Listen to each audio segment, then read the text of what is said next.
This episode is brought to you by LifeLock. It's tax season, and we're all a bit tired of numbers. But here's one you need to hear. $16.5 billion.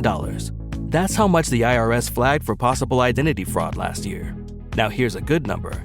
100 million. That's how many data points LifeLock monitors every second. If your identity is stolen, they'll fix it. Guaranteed. Save up to 40% your first year at LifeLock.com/podcast. Terms apply. This episode is brought to you by Rakuten. If you're shopping while working, eating, or even listening to this podcast, then you know and love the thrill of the hunt. But are you getting the thrill of the best deals? Rakuten shoppers do. They get the brands they love with the most savings and cash back. And you can get it too. Start getting cash back at your favorite stores like Samsung, Expedia, and Sephora. And even stack sales on top of cash back. It's easy to use, and you get your cash back through PayPal or check. The idea is simple. Stores pay Rakuten for sending them shoppers, and Rakuten shares the money with you as cash back. Download the free Rakuten app and never miss a deal. Or go to Rakuten.com to start getting the most bang for your buck. That's RAKUTEN. Hello, this is Simon Brew. I'm the editor of Film Stories magazine, and a very warm welcome to the Film Stories podcast. Come with me. And I show you how deep the rabbit hole goes. And movies that had stories. That the story just sucks them in. This is just the beginning. Stories. We would be honored if you would join us. Hello, and a very warm welcome to Film Stories with Simon Brew. I am Simon Brew. As always, there's absolutely everything you need to know about me. The aim of the podcast, though, is given away by the title. I'm here to talk of the stories of films, and I tend to talk about production stories, marketing stories, development stories, release stories, all the ingredients, really, that go towards making the films that we know and sometimes love. Just that, the films that we know and sometimes love. The films I tend to cover on this podcast lean more towards the mainstream than anything else. They're films I'm interested in or invested in to some degree. I try not to do snark. I try not to punch down. This podcast is a celebration of cinema and a real appreciation that somehow, films manage to get made. What you've happened upon here is one of my occasional episodes of the podcast where I bring in a filmmaker to talk about their latest release or their body of work. And in this case, you get a bit of both because I'm delighted to be joined by actor Dan Stevens, who is part of the ensemble for the imminent release, at the point this is being released, Abigail, a new horror comedy drama. I'll let Dan Stevens explain it. Directed by Radio Silence, who just recently gave us 2 Scream films and the brilliant Ready or Not as well. We talk about a few bits and bobs just to give you the info you need to go in with, really. That amongst the ensemble is Alicia Weir, who we most recently saw in the title role of the Matilda musical movie, so she's mentioned as well. The Eurovision Song Contest movie that Dan Stevens was in is called Eurovision Song Contest, the story of Fire Saga. I mentioned director Amy Heckerling. I don't say the film that they made together, which would be Vamps. Colossal, a film I absolutely adore from Nacho Vigalondo. That comes up in conversation. I briefly mentioned a film called The Rental, which was directed by Dave Franco as well. Tillman Singer has directed Cuckoo, which is coming up in cinemas just in the coming months. And at the point this is being recorded, this was recorded as well, Godzilla X Kong, or Godzilla and Kong, directed by Adam Wingard, was the world's #1 movie. Dan Stevens is in that film and has worked with Adam Wingard on The Guest, of course, which we don't directly talk about, but it comes up a couple of times during the conversation. He also mentions the VHS anthology movies. If you're unfamiliar with these are, as they sound, a bunch of films where each chapter in the anthology is directed by a different horror director, and Dan Stevens is making his way through those. But I think that's all you need going in. What I'm going to set this up with is all you need going in. How much did I just read out there? What I'm going to set this up with is a clip from Abigail, a spoiler-free, really, clip from Abigail. No mean feat, as you're about to hear. And then the other side of this is my conversation with Dan Stevens. Who's the girl? You don't need to know her name. I don't care about her name. Whose kid is she? A very wealthy man who's about to be $50 million poorer. Look, you're safe here. And to be completely certain that you can't be tracked, I'm going to collect your cell phones. Nobody's tracking me. I'm not taking any chances. Give them over. In the bag. One second, I just gotta send this real quick. Thank you. Just, okay. Thank you.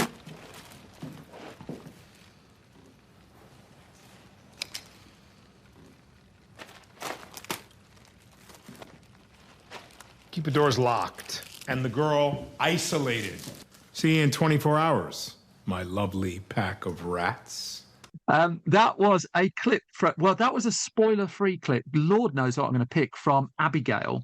And I'm delighted to be joined by one of the stars of the film, Dan Stevens, who's joining me for a Film Stories podcast special. How are you, Dan Stevens? Hello, how's it going? Well, all right, thank you very much. I've met you once before at a junket for Beauty and the Beast, where you were drinking out of a sizable horn at the time, and so That's right. Can I just double check what your drinking receptacle of choice is for this particular film? Today it's just a very sort of trippy mug designed by my friend Jen Stark. Excellent. I hope you get kickback on that. I don't, as a house, it's really hard to talk about this film because I went in to see it not having watched a trailer or read a synopsis. I knew absolutely nothing about it. Can I get you to do a little bit of, I think so as well. I'm a trailer avoider. Can I get you to do just a tiny bit of boring heavy lifting at the start? Can you tell me what you're comfortable with people knowing about Abigail? Well, about Abigail. Well, I mean, if people haven't had enough of these already, it's a vampire ballerina heist movie, which is really all you need to know. You know, it's a motley gang brought together to kidnap the daughter of a wealthy individual. They're hoping to make lots of money from this particular transaction, and this particular 12-year-old girl turns out to be a vampire ballerina. I think they knew she was a ballerina, but they weren't aware of the vampire bit. The last time I saw her, she was Matilda. Well, how's exactly. That yeah, you know, we thought we were just kidnapping a musical theatre actress, but you know, it turns out we were in for a lot more. So yeah, literally all hell breaks loose in the house that they've got her sort of holed up in, and that's our movie. So this is this is going out as audio. So what your description doesn't get across, first of all, is the quality of your mug, but secondly, the massive grin on your face as you're talking about it. So I kind of delved into the press notes for this. Partly to see what you'd already been asked, but also just to kind of get a flavour of where everyone sits on it. And there's a lovely sentence in the press notes that tells me that your career is wildly varied. Isn't a perfect phrase? Wildly is that varied. the phrase they use? Wildly varied. That. Well, I think that's fair to say, isn't it?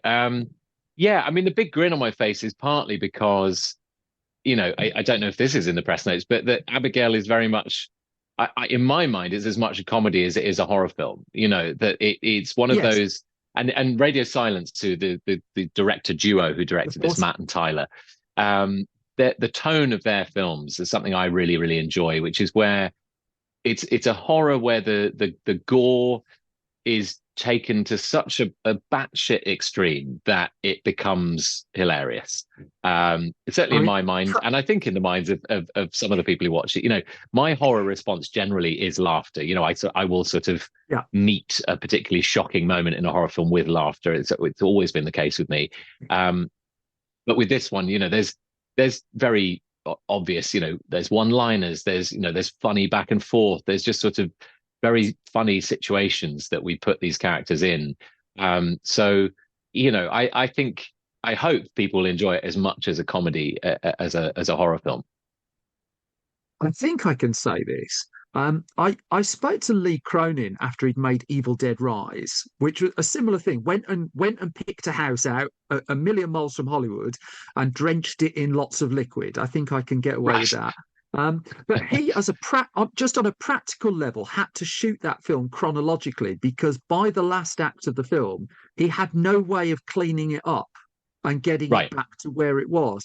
Was it I'm treading like as spoiler light as I can, but was it fairly similar? Do you have to shoot this in a particular order to make it work?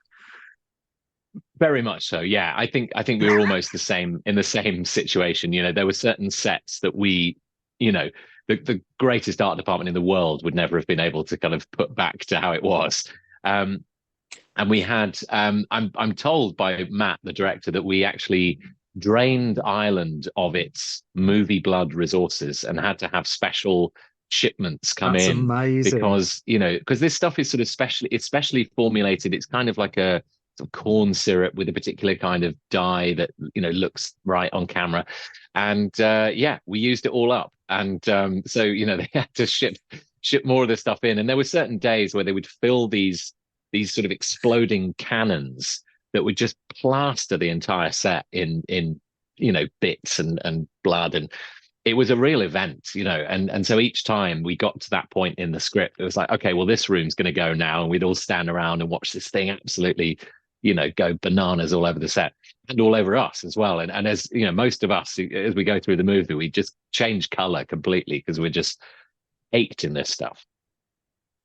I'll credit the names that you've just briefly mentioned there. I know you did. If I just fill it in for listeners, it's Matt Bettinelli, Olpin. I can't even say his name, and Tyler Gillett, the directors, but also the script from Stephen Shields and Guy Busick as well. And I'm curious. I mean, going back to that phrase about wildly varied career, what does your inbox look like? Because you've talked in the past about casting in the UK, and I mean, you're probably aware you did a major TV series in the UK, and I would imagine your inbox after that was very samey. But now, what do you get sent? I look at like the 3 or 4 films you've got coming out just in a matter of months. I mean, you're the #1 movie in the world as we're talking at the moment. And I just wonder if that, if that's reflected in what comes in now. Do you have any idea what's going to be on an email when someone sends it you? I don't, and that's the delight, really. I mean, it's sort of, yeah. I mean, it's quite common that if you make it big in one thing, you do a great cowboy movie that's #1 at the box office that week, you're going to be sent a ton of cowboy movies. It's just the sort of the way that studio executives' brains seem to work. But I've always kind of enjoyed the idea of slightly punking that system, which makes it can make it kind of challenging, because it's like, well, nobody knows what to do with me. But at the same time, I enjoy the idea of a challenge. Like, I particularly remember when like Eurovision came in, and like no one was expecting that to land, and I could never have said that was something I was looking to do. But when someone says, how do you feel about, playing a closeted Russian pop star, absolutely, and just like on any given day, you can sort of present me with a particular kind of challenge, and I sort of feel up for it. Sometimes it's defined by the last thing that you did. So if I played a particularly horrible character, maybe the next thing I play, I don't want to be, quite such a nasty guy. But I really sort of enjoy the variety. I enjoy the surprise, because I don't know quite what I'm going to do next, and I hope audiences don't either. It's sort of becoming it's not really a pattern, because it's not a pattern, but that's sort of the point. That it's like, well, we don't quite know what's going to happen, where he's going to go next. So what point? I mean, when you got the mail with this, and again, it's a fairly boring question. I'm genuinely intrigued if there was a point where you were in, if there was one moment. I mean, was it the personnel behind it, or was there just a moment in the script? Again, go spoiler light, where you just thought, I've just got to do it. Do you get that kind of visceral reaction to material? Sometimes you do, yeah. Sometimes it's it's very much in the writing. I mean, with this one, I would say it was particularly the filmmaker. It was filmmaker led, that I knew these guys were fun. They were, they make the kind of films that I enjoy watching. That sort of horror with very much a sort of comedic leaning, and that they're just sort of enjoyable things to play in, and so yeah, and I'd never read anything quite like it. I believe it. There aren't many vampire ballerina heist scripts that come into my inbox anyway. So yeah, I think it was just the sort of playfulness of it, really, that it's very often that's a sort of common theme with stuff that I respond to, really, is that there's a kind of that there's a playful element, and that can mean many different things, really. But it's like particularly playful within a genre or playful with an audience. That I sort of enjoy. I enjoy being a part of that enterprise, really, of kind of playing with audiences. I wonder if Matt and Tyler hadn't directed Ready or Not, and you'd seen all the way through that they commit to it right to the last beat. I'm trying now not to spoil two films of it. Would you have had the confidence with this? Because I mean, us on the outside, we see lots of stories of scripts coming in that by the time they've been through umpteen test screenings and umpteen executives, they've just been neutered somewhat. I can't see where the studio note is on this. Yeah, I that's a great question. I mean, it's very hard to say what this would have looked like in someone else's hands, but I feel like they have, it's a testament to them that they have done, what is sort of unarguably their thing with it, and I think the studio very much supported that. And bearing in mind, we shot this over the strike, so we were shooting up until July, then we downed tools for 5 months, and then we came back and we only finished it in December. During that time, all sorts of questions flying around, because we still had, I don't know how many days left to shoot. I think there was sort of 15 shoot days, and really the sort of finale of the movie. And it was a testament to them and to the studio that they basically sort of cut together the 70% of the film they had. And the studio loved it so much, they said, actually, we want you to go bigger with this final fight sequence, because in this day and age, a studio could easily turn around at that point and be like, do you know what? Don't bother finishing it. We're not gonna put this one out, or something. Given that there are now films that get fully finished and are never seen, So I think we were all slightly holding our breath, and it was great that we got to come back to this with a real sense of like, oh no, this is kind of working. The tone is working. They really want something big from this, this climactic fight finale. And so we really got to kind of. Oh my God, it's the coolest thing ever. Hey guys, have you heard of Goldbelly? Well, check this out. It's this amazing site where they ship the most iconic, famous foods from restaurants across the country, anywhere nationwide. I've never found a more perfect gift than food. They ship Chicago deep dish pizza, New York bagels, Maine lobster rolls, and even Ina Garten's famous cakes. Seriously. So if you're looking for a gift for the food lover in your life, head to goldbelly.com and get 20% off your first order with promo code GIFT. Step into that final chapter with a sort of a real sense of confidence. BTW, FYI. Visit Nexplanon.com RN to learn about Nexplanon. It's an adjustable implant, 68 milligrams radio pain. Or ask your HCP IRL. Okay, TTYL. I mean, it's interesting. I remember Christopher McQuarrie on both of the last Mission Impossible films talking about how it was for different reasons. He got to take both of those films back into editorial for several months in the middle of the shoot, which is never built into the schedule, is it, at any point? And he thinks it monumentally improved both of those films. It sounds like, I'm not saying monumental, but it sounds like that level of improvement was able to be put into this as well, just by taking thinking time back, which I think digital editing has taken thinking time out of a lot of process, I think.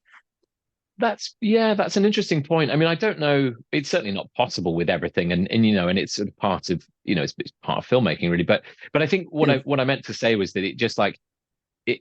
We all I think Matt and Tyler, but all of us sort of had a sense of validation. As I say, rather than the other extreme where the studio watch 70% cut and just like, let's shelve this, let's not bother.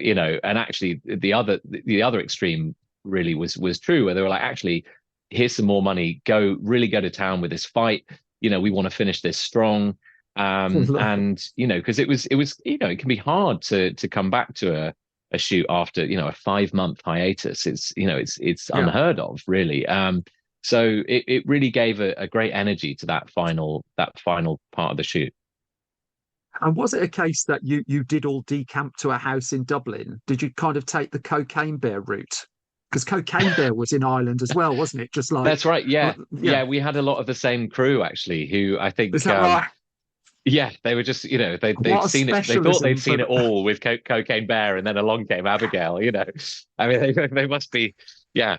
Like, what do we do to deserve this? But no, they're an incredible crew, and there's so much fun, and a really, really great atmosphere there. And yeah, it was this massive house just outside Phoenix Park on the edge of Dublin town centre, and yeah, I think it had at one time belonged to the Guinness family. It was their sort of party house or reading something. that. Yeah, it was just a really, really amazing place that had just sort of been left to ruin. And I think various film crews have sort of come in and done their worst with it. But I think we maybe, take the prize for the actual worst that we've done with that place. And there's like an indoor swimming pool that we filled with all sorts of horrible things. And, we really, our art department had a great time on this. I mean, it was amazing coming in. And like you were saying, some days, because very often we would have to shoot chronologically because of the sort of blood destruction. But there were some days where you would come in and see an art department literally just sort of plastering a wall with bits of, insides and blood and all sorts. It's just like that was their day, was just sort of going in ahead of us and putting bits of intestine on the bookshelf. This is why I love film. It's just like you put Saltburn, for instance, and Abigail side by side. Two films where a bunch of actors decamped to different houses with very, very, very different results. Doing very, very different things, as well. Yeah. Do you do it with the rental for Dave Franco as well? Was that a similar thing? That's right. Yeah. Yeah, we did. It was I don't know if it was an Airbnb or a house that was being sold or something, but we took over this extraordinary house on the cliffs, and almost the entirety of the movie takes place there. And yeah, it does add a certain atmosphere to a shoot. I think it's sort of it is like a movie camp or something. See, the clickbait that's going to come off this podcast is Dan Stevens basically wrecks houses and Airbnbs. You know how the internet works. Just before you on this podcast was Dolph Lundgren, so you're a double bill with him, really. Amazing. And he was saying something quite interesting about how he was on because he's just directed a film called Wanted Man, and he had 25 days to do Wanted Man, which he did pretty much in the aftermath of spending eight months on the set of Aquaman 2. And and it's just, it strikes me, I mean, it's a very odd parallel. I bet every other interview you do today will draw a parallel between you and Dolph Lundgren. It's the first time I've talked about Dolph Lundgren today, but hopefully not the last. So, not the last. But I mean, he was quite interesting on it. Just the actor having to wait around on one film and then almost being unleashed on the next. And I don't quite know the chronology of Cuckoo, of Abigail, and Godzilla. Do you say the X? I don't think you're supposed to say Godzilla X Kong. Godzilla X Kong. I've just been calling it Godzilla and Kong. I think the key thing is that it's not versus anymore. They're collaborating. Okay, that's the sense we're trying to get from that one. Godzilla loves Kong. Let's just call it that. But I mean, just from a pure acting point of view, one film presumably has a lot more weighting than the other. And I'm just wondering, just like where's your happy place? Do you when you're on the longer films ache to do something quicker? When you're on the shorter films, do you ache to do something where you've got a bit more time? I mean, I try to avoid aching in general. I think that'll leave that to my aging knees these days. But I think I like to mix it up. And I really love the atmosphere on something like Cuckoo, which is like a very, very small indie film. We've got a crew of, let's say, less than 50, on set, and then you go to something like Godzilla and Kong, where, you've got a crew of 200, many of whom you might never even meet. And so, there's one set where everybody's name, and another where it's just like, there's a whole village going on, and you've no idea what's happening half the time, and you're just sort of brought in for these little bits. And Abigail was sort of somewhere in between, I would say. That it wasn't a massive crew, but it was a sizable budget. There's an incredible art budget, and but it wasn't, I wouldn't say, a huge amount of sort of waiting around. I suppose on something like Godzilla and Kong, it's very often it's sort of technically you're waiting for a lot of sort of technical things to happen. But no, I mean, the waiting around is sort of, I don't know, it can be filled with any number of things, if you know what I mean. If you've got, Yeah. if you're friends with the filmmakers, if you just, you like hanging out at the Video Village and just sort of sitting around and chatting, it doesn't really feel like waiting around really. Yeah. I would say actually with all of these filmmakers really, it never felt like waiting around because you're Yeah. surrounded by great people, and if you happen to have to wait an hour for something to be constructed or deconstructed or covered in blood or something, you just sit around talking about movies, or that's part of what I Yeah. enjoy about what I do really. I mean, I should point out as well, and I'm sure you know this too, you're getting a CinemaCon award, which from what I can work out, I mean, congratulations on that. Not least for being the actor who seems to be keeping cinema going in 2024 when there are virtually no other films about, and they seem to be working. I mean, I just wonder, go back to the start of your career, when you're because you talked about how you've talked in the past about how you were never comfortable with screen auditions, and it always felt like very, very tricky to get in. I'm just wondering if you can contrast that with the person sat there getting an award of the cinema exhibitors for three very varied and each in their own ways impressive films.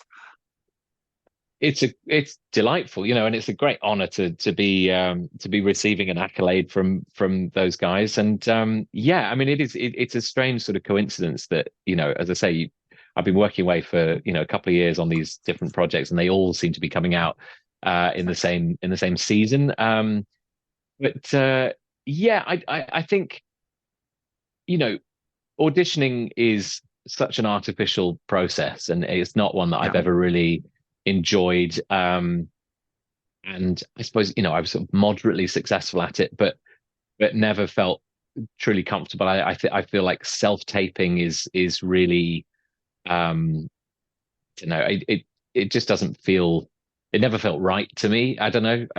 It's sort of become a thing. It used to be that you would at least go to an office and sit there with a casting director, and there would be a sort of a sense of event about it. But now just sort of, just sitting in front of your phone, reading lines, it just sort of, I think I'm just terrible at it. And I think also because my appetite is so varied, and I knew that I had this desire to do such a range of things, that the idea of sort of trying to confine that to one take, recorded on my phone, just, I don't know, it felt very sort of antithetical to what I wanted to be doing, really. So it actually has taken years of working in a variety of things, sort of laying out the stall in a way, to sort of show partly what I'm capable of, but also what I want to do and what I enjoy doing. And I think, not to say that everything I've done has a sort of equal weight, but there are certain things that you can see that I've clearly really enjoyed doing that I would never be able to capture, in a sort of a little camcorder in my bedroom, in quite the same way. So, I mean, sort of, sorry, I didn't mean to talk over. Sort of related to that, I mean, going back to Dolph Lundgren, obviously, he clearly made one of the best films of the 1980s. I mean, Rocky IV is peerless. Oscars all round. You're in one of my favourite films of the 2010s as well, a film not enough people talk about, Colossal, which I think is an extraordinary piece of work. But it took me down a bit of a rabbit hole, just searching for the directors who you seem to be seeking out. Because Nacho Vigalondo, I don't think has directed another film since Colossal yet. I think he's got one coming. But you're working with people like Gareth Evans, Amy Heckerling, straight after Downton, just seemed like a brilliant handbrake turn. And then, of course, there's Adam Wingard with The Guest. So you talk there about what you want to do, but is it also who you want to do it with? Are you actively seeking some of these relationships out? Because Nacho Vigalondo, just you have to look for, don't you? I mean, it's quite hard if they come knocking at your door. I think, and Nacho Vigalondo directed one of my favorite films, Time Crimes, which is just an absolutely brilliant piece of work. And again, like a bit like Tillman Singer, with his previous, Tillman Singer directed Cuckoo, his last film, Loose. Yes. I put in a similar kind of world to Time Crimes in a way, in that it's like clearly made on a budget, it's clearly made with limitations, but there is so much inventiveness So what you're watching is the creative brilliance of the filmmaker. You're not watching budget. You're not watching, money on screen. You're watching a brilliant filmmaking mind at work. And I love that. I love that when you see that. And it's not to say that a budget, will necessarily ruin guys like that.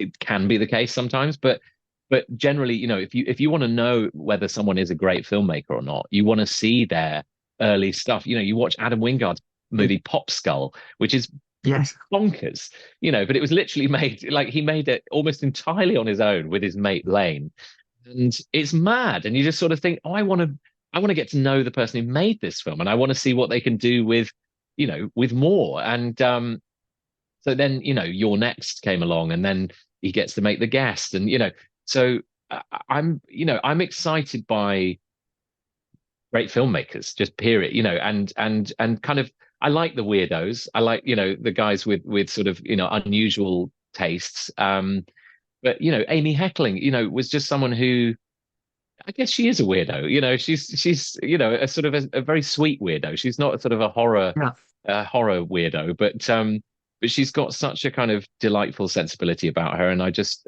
adore her. And we're still friends. We still meet up when I'm in New York, and and just talk movies. And she's great. And so yeah, I it's funny. A lot of the guys I've worked with, it seems, have had something to do with the VHS anthology horror. Yeah. So Gareth Evans, the Radio Silence, Nacho was involved in that. Yeah. Adam was involved in that. Simon. So I'm slowly ticking off those guys. But again, I think it's sort of that was a great showcase. Back in the day for these up and coming filmmakers to make these, what were essentially little sort of standalone shorts. Yeah. With a limited budget, but just sort of really showcasing extreme creativity and really sort of mad tastes and sensibilities. And I haven't deliberately been going through that list, but it came up when I was talking to the Radio Silence boys. It's like, you've worked with almost all of those sort of VHS guys, and yeah, I really, I like their vibe. So I mean, associated to this podcast is a print magazine, of which I've just put 13 independent British films on the front cover. And in doing so, I've talked to the 13 individual British filmmakers who are trying to get stuff going. And the unifying factor between lots of them is it's really hard just to get eyeballs on their stuff. That just trying to get people to see your material in the first place. So I mean, it's almost gladdening really to hear you saying you're almost looking for things. But I'm just wondering. Yeah, I mean, I love when I say looking for things, I'm not trying to fill your inbox with But how are you finding some of the stuff you're doing? Because you're one of the people with profile who's actively seems to be seeking the left field stuff. Yeah, I mean, it helps to be surrounded by a great team who are also, who get your taste, who are also looking out for these filmmakers. But I love a good film festival, whether I'm there or not. I mean, I love going to film festivals, but if I'm not able to attend, very often you get, coming out of those things, something will pop and someone will send you a link to something. And it's a great way of discovering, new talent, really, and new voices. It is hard. It is hard getting people to see stuff. But, I love that sense. Like with Tillman, he's made one film that is pretty universally admired by people who are into the genre. And, I would just felt so lucky to be able to work on his second film, and the same with Adam. It's like he hadn't made that many films before The Guest, and whatever you think of those films, it's like getting to work with someone who you feel confident is a great filmmaker, who's going to go on and do great things. And, I had never dreamed that like working on The Guest would yield Godzilla and Kong 10 years down the line, and we'd be top of the box office, there, didn't you? I mean, it's not deliberate, but it's lovely when that comes around, and I, there's many of those filmmakers who I would hope to work with again, because it's exciting when you've got that shorthand and that trust. But yeah, I think it is, it's exciting to sort of find those people, really. And of course there's that list of 20 great filmmakers that we'd all love to work with, and that are the sort of the most famous names in the world. But join the queue. There's hundreds and thousands of people who want to work with those people, but not everyone's heard of Tillman Singer, but they're going to, and they're going to be enjoying his films for many, many years. And so I'm just excited that I get to work with these people as they're kind of developing their skill set and building that sort of building that body of work. When Tillman makes Godzilla Loves Kong in about 15 years' time, which is what you're first on the call sheet, presumably. We're all, I'm pretty sure I'm almost out of time. I do just want to ask this though, if that's all right. What's the film that you're not asked about that you wish people would ask you more about? Because I go down your really interesting collection of movies that you've done, and Colossal is always the one that comes out to me. But is there one that we all ignore that we should be having a few more eyeballs on? That's a really good question. I can't think right now. What would I say? I don't know.